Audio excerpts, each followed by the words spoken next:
السلام علیکم، زه ایملیار ساجد یم. تاسو ته ښه راغلاست وایم. په دې هیله چې ټول روغ اوسئ. د HTML چې څونه مهم ټیګز مونږ سره څونه مهم موضوعات هغه ما تاسو ته تشریح کړه.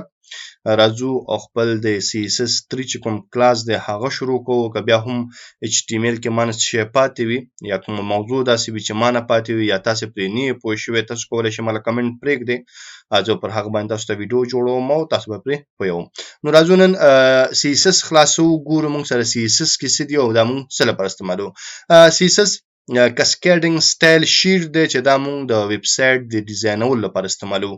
HTML مونږ سره د ویب سایټ هغه ډانچه یا سټرکچر جوړوي چې مونږ ویب سایټ کې څه ښودل غواړو، لکه پاراګراف راوړل غواړو یا عنوان راوړل غواړو، هلته مینوګانې راوړل غواړو، همدغسې مونږ سره عکسونه دي، لینکونه دي، دا هر څه مونږ د HTML په واسطه راوړو. خو چې کله خبره د ډیزاین راځي، چې کله خبره د ګرافیک راځي، نو بیا مونږ سره د ویب ډیولپمنټ لپاره CSS کاریږي. یعنی مختلف ډیزاینونه ورکول، مینوګانو له ډیزاینونه ورکول، انیمیشنز ورکول، 2D 3D، دا ټول مونږ کولی شو د CSS 3 په واسطه ترسره کړو. مخکې ځو.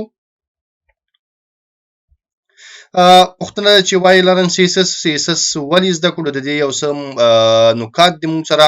لومړی چې کومه خبره د سټایلینګ د HTML ټیګز دی، لکه څنګه چې تاسو ته ما مخکې ووي، کله چې مونږ خپل HTML ترسره کړو نو هغه HTML چې مونږ کوم ایلیمنټس پکې اخیستي د هغه د سټایل لپاره مونږ له CSS څخه کار اخلو.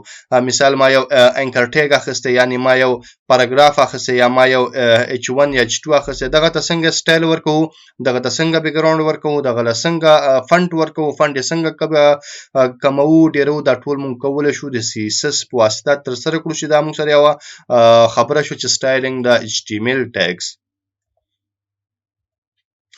بله خبره مونږ سره ریسپانسیو ویب سایټ دی. ریسپانسیو ویب سایټ پخوا چې څنګه ویب سایټ جوړېده، دغه اپشن مونږ سره په CSS 3 کې راغلی. ویب سایټونه چې پخوا څومره جوړېده هغه به څنګه چې کمپیوټر کې ښکارېدو، په هماغه ډول به مونږ سره موبایلونو کې هم ښکارېده، چې دا یو رقم ته د ښه نه ښکارېدو بلکې د لوستلو قابل به نه و. اوس په CSS 3 کې میډیا کیوریز اډ شوي چې د هغه په واسطه مونږ کولی شو خپل ویب سایټ ریسپانسیو کړو.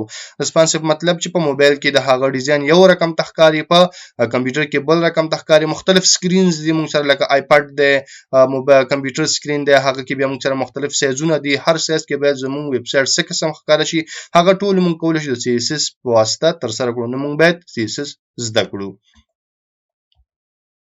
بله خبره مونږ سره د انیمیشن آن ویب پیج ده، چې کله مونږ غواړو ویب پیج کې انیمیشن کریټ کړو، لکه څنګه چې تاسو د تصویر کې ګورئ، دغسې انیمیشن جوړول، دغسې انیمیشن کریټ کول، دا مونږ کولی شو د CSS په واسطه په ډېرې اسانۍ سره او په ساده شکل سره جوړ کړو، ترڅو زمونږ کوم ویب سایټ چې دی هغه خوندور وي او اټریکټیو وي. نو د هغه لپاره مونږ مجبور یو چې CSS زده کړو او د خپل HTML سره هغه استعمال کړو.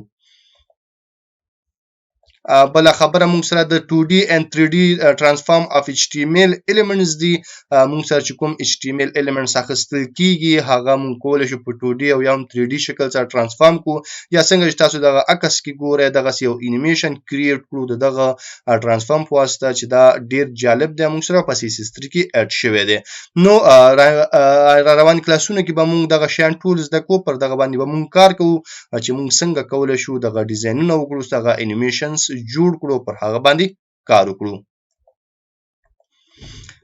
بله خبره مونږ سره ویب سایټ ډیولپمنٹ پروسس فاست دی، یعنی چې کله مونږ CSS استعمالو زمونږ چې کوم د ویب سایټ جوړولو هغه وخت دی هغه تیزیږي، په دې خاطر چې لکه څنګه چې تاسو ګورئ د ما سره 10 دانې HTML فایلونه دي او منځ کې یو CSS فایل دی، یعنی دغه یو CSS فایل د ټولو سره لینک دی.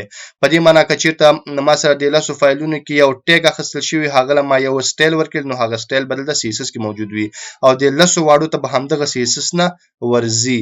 خو که چېرته دا مونږ سره موجود نه وي، نو مونږ مجبور یو چې هر فایل ته دننه شو او هغه له چې وکړو جدا جدا سټایلونه بدل کړو، چې دا به مونږ سره ډېر زیات سخت و. خو د CSS له لارې مونږ کولی شو چې یو ځل CSS فایل کې چینجز راولو، باقي د ټولو فایلونو کې به چینجز راځي او هغه تغییرات چې مونږ راوړي د هغه پکې اپلای کېږي. سافټویر ریکوایرمنت د CSS د زده کولو لپاره CSS کارولو لپاره څه ته ضرورت لرو. لومړی موږ سره CSS ایډیټر دی او بل موږ سره ویب براوزر دی.